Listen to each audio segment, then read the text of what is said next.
Hello everyone, welcome to How to Solve Her. Today in this video, I'm gonna show you how to set channel status on Discord in your laptop. Before starting the video, please subscribe to How to Solve Her. So, let's go. For this, you have to open your Discord.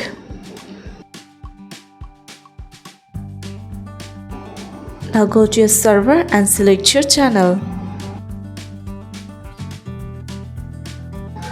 After selecting your channel, you'll find here Set a Channel Status and a pen icon.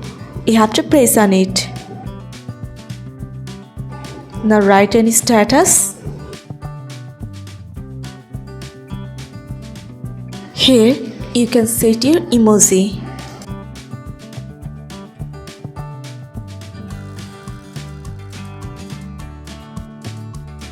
Now click on Set Status.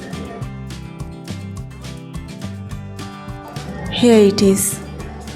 So this is how you can set channel status on Discord in your laptop.